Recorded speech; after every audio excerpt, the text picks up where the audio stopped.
Hello बच्चों, good afternoon. Class 12 आज model paper का हम लोग का लास्ट डे है, क्योंकि ये मॉडल पेपर आज समाप्त हो जाएगा।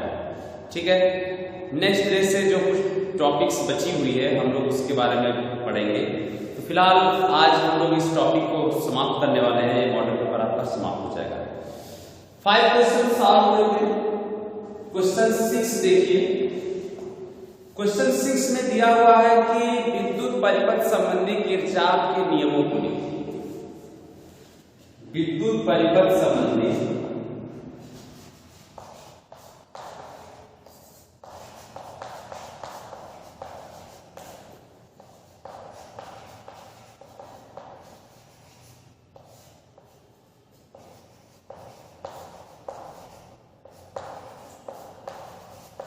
किरचॉफ के नियम। बच्चों, जटिल परिपथों को हल करने के लिए किरचॉफ ने 2 नियम दिया, जिसको प्रथम नियम या धाराओं का नियम कहते हैं या संधि का नियम कहते हैं। दूसरा जो है वो बंद पास का नियम। ठीक है, तो पहला इनका जो नियम है वो धाराओं का नियम, संधि का नियम, या इसी को हम लोग कहते हैं धाराओं का नियम। संधि का नियम या धाराओं का नियम। बच्चों, संधि या धाराओं का नियम है कि किसी परिपथ में किसी संधि पर मिलने वाली समस्त धाराओं का जो बीजगणितीय होता है वो शून्य होता है। यानी कि मान लीजिए कि कोई एक परिपथ में कोई संधि है और यहाँ पर ऐसे धाराएं आकर के मिल गई, ये संधि हो गई। ये सभी धाराएं यहाँ पर आ रही। धारा I1 यहाँ से आई, धारा I2 यहाँ से, धारा I3 यहाँ से, और इधर गई धारा I4 और इधर गई धारा I5। 5 धाराएं हैं यहाँ पर दिखाई गई हैं, जिसमें से धारा 1, 2 और 3 संधि की तरफ आ रही है और 4 और 5 क्या है, संधि से दूर जा रहे हैं। तो धाराओं का नियम कहता है कि सिग्मा I = 0। किसी संधि पर मिलने वाली समस्त धाराओं का बीजगणितीय योग 0 होता है। क्योंकि वैद्युत धारा तो अदिश राशि है, तो फिर 0 कैसे हो गया? तो किरचॉफ ने इसके लिए कुछ चिन्ह परिपाठी लगाई, और वह चिन्ह परिपाठी ये है कि संधि की तरफ आने वाली धाराएं धनात्मक, तो संधि से दूर जाने वाली धाराएं जो होती क्या होती है, ऋणात्मक। संधि की तरफ आने वाली धाराएं धनात्मक और संधि से दूर जाने वाली धाराएं ऋणात्मक होती है। ठीक, तो संधि से दूर जाने वाली, संधि से निकट वाली धाराएं को धनात्मक ऋणात्मक को, इसका मतलब है कि चित्र से हम लोग ये कह सकते हैं कि I1 + I2 + I3 minus I4 minus I5 बराबर 0। एक चिन्ह परिपाठी इसमें लगा दिया कि जो संधि की तरफ आ रही है उसको हमने धनात्मक ले लिया, जो संधि से दूर जा रही है उसको हमने ऋणात्मक ले लिया। अब यहां से हमको ये बिल्कुल लिख सकता है कि I1 + I2 + I3 बराबर I4 + I5। तो इस प्रकार किरचॉफ के द्वितीय नियम को हम इस प्रकार से भी बता सकते हैं। कैसे? कि संधि की तरफ आने वाली धाराओं का योग संधि से दूर जाने वाली धाराओं के योग के बराबर। संधि की ओर आने वाली धाराओं का योग संधि से दूर जाने वाली धाराओं के योग के बराबर होता है। ठीक है, तो इस प्रकार से किरचॉफ का जो पहला नियम है वह आवेश संरक्षण के सिद्धांत को व्यक्त करता है। यानी जो पहला नियम किस तरह है, यह आवेश संरक्षण, आवेश संरक्षण। किरचॉफ का जो पहला नियम है वह आवेश संरक्षण के सिद्धांत को व्यक्त करता है। ठीक है, आवेश संरक्षण का सिद्धांत आता है। अब इनका जो दूसरा नियम देखिए वो क्या है, सेकंड लॉ।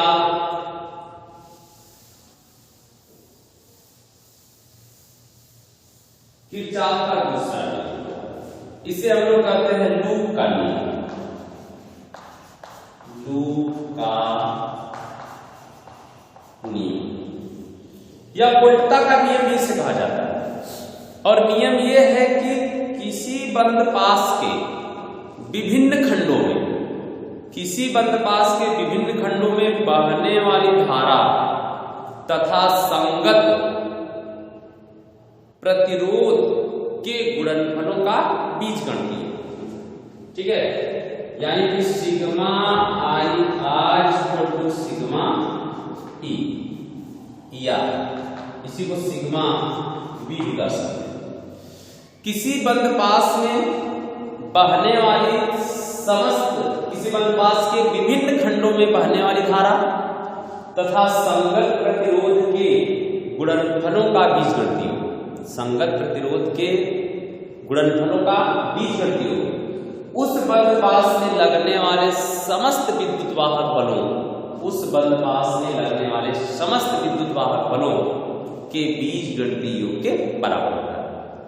इसमें भी कुछ चिन्ह परिपाटी ली जाती है कि संधि की तरफ जो धारा जा रही है, यानी कि धारा की दिशा में अगर हम चल रहे हैं उस पथ में, तो धारा प्रतिरोध का गुणनफल जो है वह नेगेटिव लिया जाता है, और अगर धारा के बहने के विपरीत दिशा में चल रहे हैं तो धारा और प्रतिरोध का गुणनफल पॉजिटिव लिया जाता है।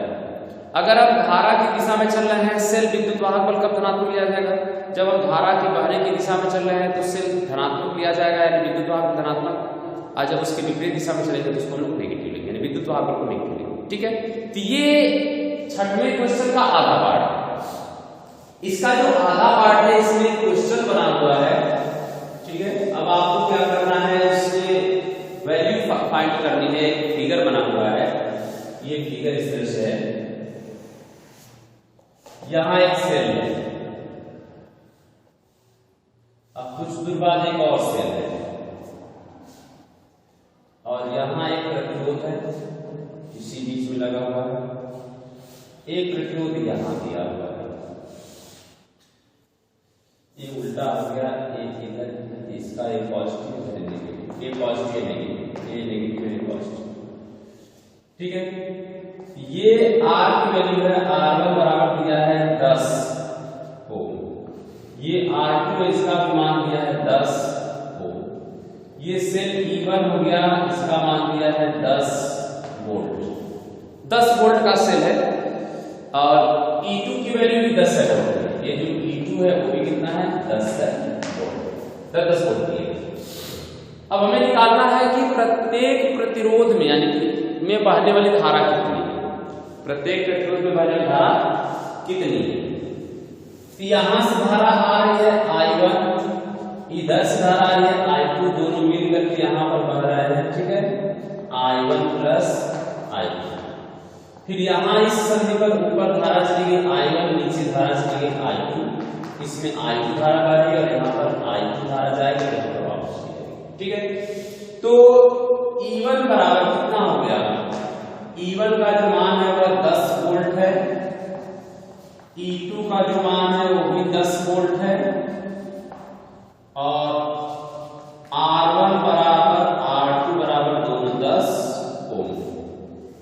तो R1 में प्रवाहित धारा कितनी है, R1 में प्रवाहित धारा कितनी, I1 प्लस I2। R2 में प्रवाहित धारा कितनी है, R2 में प्रवाहित धारा ये है केवल I2। ठीक, अब ये बंद पास है और एक पूरा बड़ा वाला बंद पास, एक बड़ा वाला और एक छोटा वाला। तो बंद पास एक में, बंद पास एक में, तो बंद पास एक में लगाना है हमें, तो धारा और प्रतिरोध का गुणनफल ये हो जाएगा I1 प्लस I2 और इंटू R1 बराबर कितना, E1। इसका मतलब I1 प्लस I2 और ये 10 बराबर 10, I1 प्लस I2 बराबर 1, समीकरण कि I1 प्लस I2 बराबर कितना हो गया 1, समीकरण 1। बड़े वाले बंद पास में, तो बड़े वाले बंद पास में लेंगे तो ये हो जाएगा आपका E1 माइनस इधर से कि I2 गुणे R2 बराबर E1 माइनस E2, क्योंकि ये दोनों में अगर हम किसी भी बंद पास में चलेंगे तो माइनस प्लस की तरफ होगा, एक प्लस माइनस, एक प्लस देना एक माइनस देना। तो हो जाएगा I2 में 10 बराबर 10 माइनस 10, तो I2 का क्या हो गया, यानी कि जो प्रतिरोध नंबर 2 है उसमें बहने वाली जो धारा होगी वो कितनी होगी, 0 हो जाएगी। अब इसका मान समीकरण एक करेंगे, समीकरण हो जाएगा आपका 1 से, तो I1 प्लस 0 बराबर 0, तो I1 कितना हो जाएगा 1, इसका मान पड़ेगा 1। तो बच्चों पहले प्रतिरोध में जो धारा बहेगी वह 1 एम्पीयर की बहेगी और दूसरे वाले प्रतिरोध में जो धारा बहेगी वह नहीं बहेगी, मतलब कि धारा उसमें कोई प्रवाहित नहीं होगी। ठीक है, अब आ जाइए अगले क्वेश्चन पे, 7वां क्वेश्चन, ये तो 6वां था। अब 7वें क्वेश्चन की तरफ हम बढ़ते हैं। क्वेश्चन नंबर 6,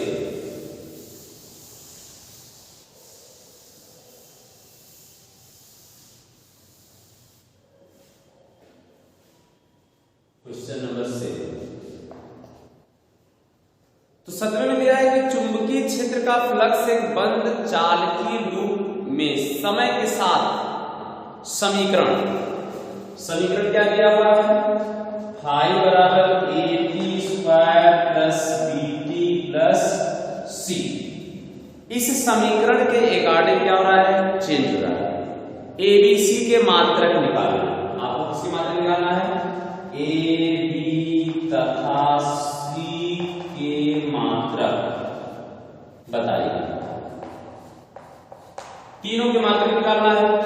फिर A बराबर 0.3, A बराबर 0.3, B बराबर 0.6 तथा C बराबर 0.8 और T बराबर दिया हुआ है 2 सेकेंड, T बराबर 2 सेकेंड पर प्रेरित विद्युत वाहक बल, प्रेरित विद्युत वाहक बल यानी कि इस मान E का मान आपको ज्ञात करना है। ठीक है, इतनी चीजें इसमें ज्ञात करनी। तो बच्चों देखिए, किसी चीज का जो मात्रक होता है ना, कोई भी भौतिक राशि अगर ये कई सारी संख्याओं के योग से बनी है, इसका मतलब है कि एक सभी का जो मात्रक होगा वो वैद्युत फ्लक्स के मात्रक के बराबर होगा। ठीक है, तो हम लोग फाइंड करना शुरू करते हैं। तो फाई बराबर आप लिखेंगे AT स्क्वायर, इसका मतलब है कि A बराबर कितना, फाई बटे T स्क्वायर, यानी A का मात्रक बराबर फाई का मात्रक और बटे कितना, T स्क्वायर का मात्रक। A का मात्रक जो होगा वो फाई का मात्रक और T स्क्वायर के मात्रक क्या हो जाएगा, बराबर हो जाएगा। तो जब इसके मात्रक के बराबर हो जाएगा तो फाई का मात्रक क्या होता है बच्चों, फाई का मात्रक होता है वेबर, तो हो जाएगा, आप ये लिख सकते हैं यार, वेबर प्रति सेकेंड का स्क्वायर। A का मात्रक हो गया वेबर प्रति सेकेंड स्क्वायर। फिर B का मात्रक, दूसरा B का मात्रक, तो B का मात्रक हो जाएगा फाई का मात्रक और बटे समय का मात्रक। क्यों, क्योंकि ये जो फाई और BT के बराबर हो जाएगा, इसका मतलब है कि वेबर प्रति सेकेंड। तीसरा क्या है, तीसरा है C का मात्रक, इसका मतलब है ये हो जाएगा फाई का मात्रक। C का मात्रक फाई का मात्रक बराबर होगी ठीक C के बराबर, इसका मतलब क्या हो जाएगा, ये हो जाएगा आपका वेबर। तो C का जो मात्रक हो जाएगा वो सीधे सीधे वेबर के ही बराबर हो जाएगा। अब इसके बाद निकालना है हमें कि T बराबर 2 सेकेंड पर विद्युत वाहक बल। तो समीकरण 1 का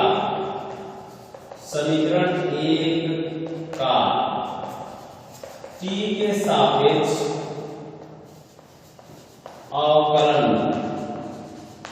करने पर, T के सापेक्ष अवकलन करेंगे तो हो जाएगा E बराबर d फाई बटे dt। आप पहले का समाकलन जो होगा हो जाएगा A dt स्क्वायर बटे dt प्लस B और dt बटे dt प्लस b बटे dt और c। इसका मान 2ct हो जाएगा, 2at प्लस ये b और ये 0। तो e बराबर 2 सेकेंड रख दीजिए और 2 गुणे a की वैल्यू कितनी है 0.6, ये 0.6 हो गया। t की वैल्यू 2 सेकेंड प्लस b की वैल्यू 0.6 है।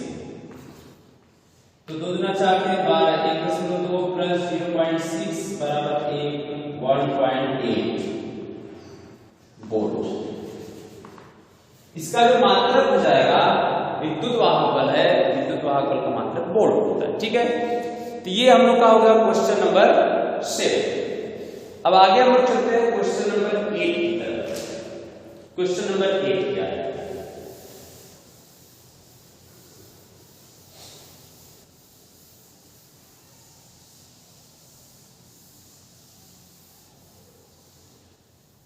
आठवां क्वेश्चन।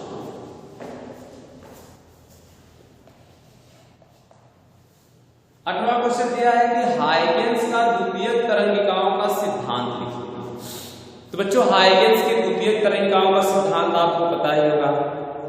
पहला सिद्धांत था हाइगेंस की द्वितीयक तरंगिकाओं का, हाइगेंस की द्वितीयक तरंगिकाओं का सिद्धांत, हाइगेंस का द्वितीयक तरंगिकाओं का सिद्धांत। तो हाइगेंस की द्वितीयक तरंगिकाओं का सिद्धांत है कि जब किसी माध्यम में कोई तरंग चलती है तो माध्यम के जो कण होते हैं वो कंपन करने लगते हैं। अब किसी क्षण माध्यम में खींचा गया ऐसा काल्पनिक पृष्ठ जिसमें स्थित माध्यम के सभी कण कंपन की समान कला में, उस पृष्ठ को हम लोग तरंगाग्र कहते हैं।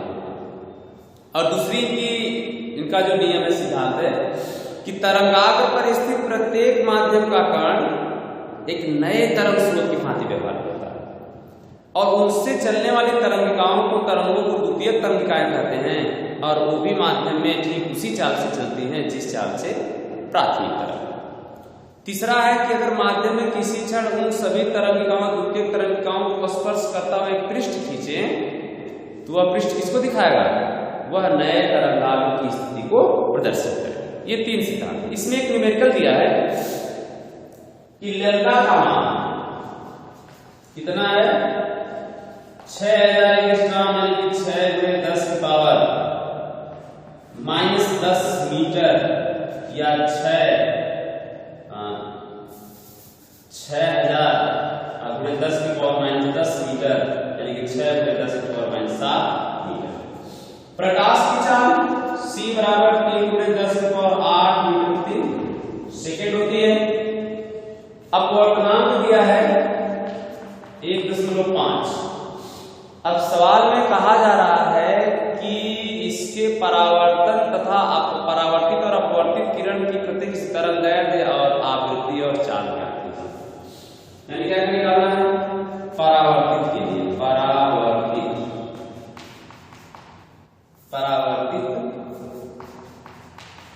तरंग के लिए पहला तरंगदैर्घ्य, तो लैम्डा का मान सेम वही रहेगा, कितना? 6000 एंगस्ट्रॉम। ये एनसीईआरटी की किताब में सवाल दिया हुआ है, आप चाहे तो देख सकते हैं। ठीक है, इसमें दिया हुआ है और ये आपको क्लास में बताया भी गया है, आप चाहे तो इसको देख सकते हैं। तो ये परावर्तित तरंगाग्र के तरंगदैर्घ्य कितना हो गई? तरंग की चाल, दूसरा है तरंग की चाल। तो चाल में कोई परिवर्तन नहीं होगा क्योंकि माध्यम नहीं बदला, 3 × 10 की पावर 8 मीटर प्रति सेकेंड। और तीसरा पूछ रहा है कि आवृत्ति क्या होगी, तो आवृत्ति न्यू इक्वल टू c बटे लैम्डा। तो c बटे लैम्डा, आवृत्ति equal to c by lambda, यानी कितना? 3 × 10 की पावर 8 बटे 6 × 10 की पावर -7 की काटेंगे तो 0.5 और × 10 की पावर 15, यानी कि 5 × 10 की पावर 14 हर्ट्ज। तो आवृत्ति होगी कितनी 5 × 10⁻14। इसके बाद अपवर्तित तरंग के लिए, अपवर्तित तरंग के लिए आवृत्ति तो नहीं बदलेगी, ठीक है। पहला हम लोग ले लेते हैं इसकी तरंग दैर्ध्य जो सूत्र होगा λ/2 5 में जा रहा है तो λ/n, तो लैम्डा की वैल्यू है 6000 और बटे 1.5 15 चौक के साथ यानी कि 4000 एंगस्ट्रॉम, ठीक है। इसके बाद से दूसरा है चाल, तो चाल का सूत्र है कि n बराबर होता है c/v, तो यहां से v का कितना c/n, यानी कि c/n करने का मतलब है कि 3 × 10⁸ और n का मतलब है 1/5 बराबर 2, 1.5 से भाग देंगे तो 2 × 10⁻, कितना 8 मीटर/सेकंड। तो उसकी जो चाल होगी वो 2 × 10⁸ मीटर/सेकंड बराबर। एक और निकालना है तीसरे में ये दिया है आवृत्ति, तो आवृत्ति न्यू बराबर हो जाएगा 5 × 10⁻14। क्योंकि बच्चों जब प्रकाश की किरण एक माध्यम से दूसरे माध्यम में जाती है तो उसकी आवृत्ति में कोई परिवर्तन नहीं होता, ठीक है। तो ये मॉडल पेपर आपका समाप्त हो गया और आप इसको अच्छी तरह से नोट कर लेंगे, कॉपी बना लेंगे ताकि इन फ्यूचर आपको प्रिपरेशन करने में आसानी हो। Thank you.